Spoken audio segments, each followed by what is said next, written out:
As you know, there were tweaks to the championship format here in York in this UK Championship. No longer have we got the best of 17 all the way through to the semi-final. Instead, we've had best of 11 frames. Now, it wasn't to everybody's liking, Mark Allen included. It does seem rather ironic in that case that he's performed to the best of his ability under those circumstances. But it's just one of a number of changes that have taken place in snooker over the past 18 months. And Stephen has been assessing the current state of the game for us.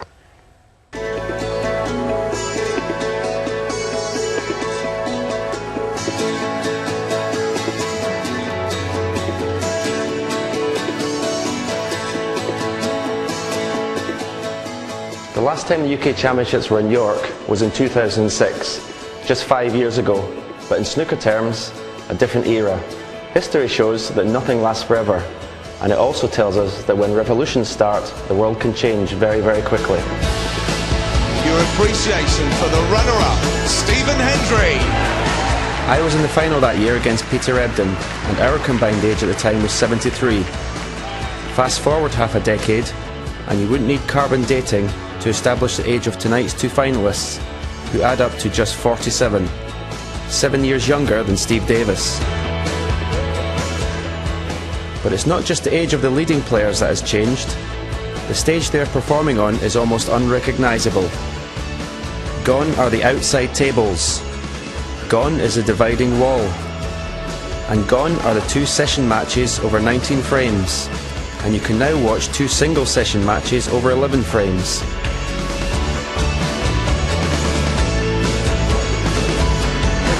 Judging by the crowds, the changes are popular.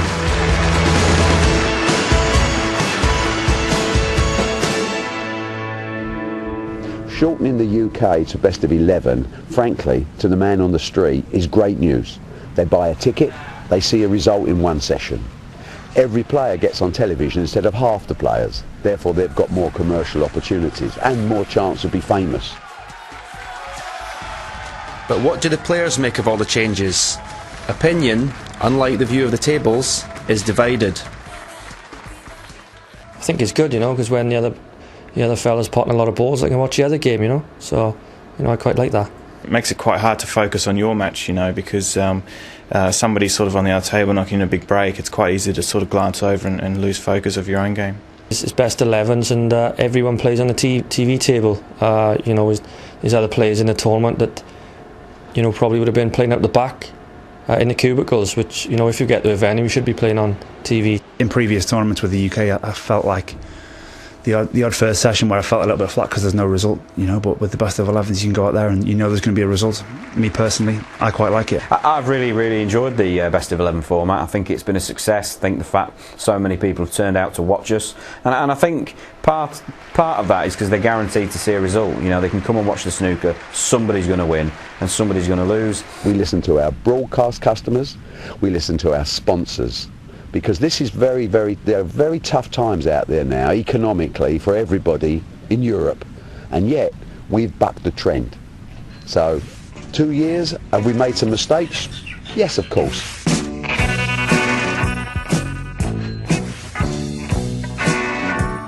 And behind the reason for the changes, motivation. The same motivation that has shaped nations and driven empires. Money. Money! Get away. You get a good job with more pay and you're okay. Money! 2006, we had about $50,000 coming in to World Snooker for our international broadcast. This year we'll probably hit about $2.5 million.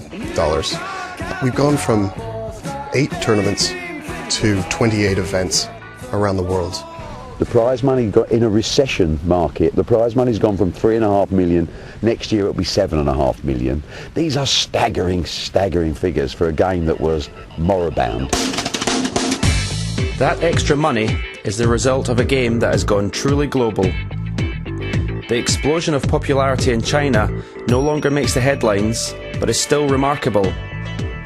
Next season, there will be more ranking tournaments on snooker's new frontier, and though the traditionalists might feel faint, the future of the game seems to be heading east. I think most tournaments will be played in Asia in 5 years, and there will be a lot of players from Asia that are capable of doing very well. Hopefully, I would say maybe 3 or 4 players that will be in the top 16 from Asia. The World Championships might be in China in 5 years, and the game is going to grow worldwide. The demand in Asia is simply staggering. I think next year we'll probably end up with 5, maybe 6 ranking events in Asia alone, and it could grow from there. But China is now only half the story.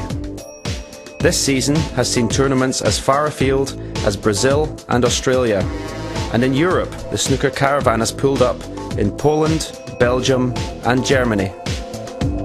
We've got talks going on in Turkey, Russia, Canada, Singapore. So we're looking at a really strong future. More tournaments and more money.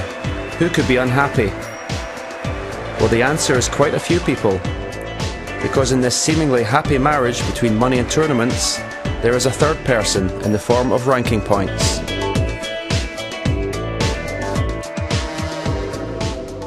Back in the good old days, if you managed to get your place in the top 16, you were there for the whole season. It was your passport to guaranteed prize money and a place in every tournament. But these days, the only passport you get is the one that takes you on planes, trains and automobiles to long-haul destinations and shorter trips in the UK and Europe on the Players Tour Championship, or PTCs as they are universally known. This year's PTC in Antwerp was typical. 128 players, including amateurs from around Europe, 14 of the top 16, and a host of battle-hardened professionals aiming to get enough points to take their place in the top echelon. We've got to change some more of the structures where we give the top players too much protection. Seeded through to so many final stages, guaranteed so much money. We've got to take away that. We've got to create the hunger. We've got to spread the game globally, and we've got to increase the prize money.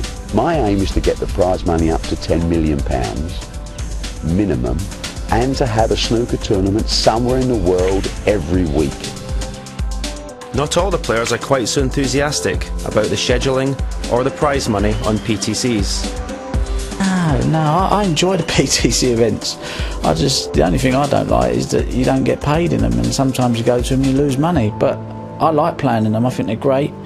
But you know, it's not fun when you go into these PTC events and you're making the final and maybe coming away making a couple of grand. But I think the way the ranking system's a lot better now, so for the lower players, if they are doing well, it shows in the rankings by the way the ranking system is being done, where before they could have a good season and it probably wouldn't really show that much.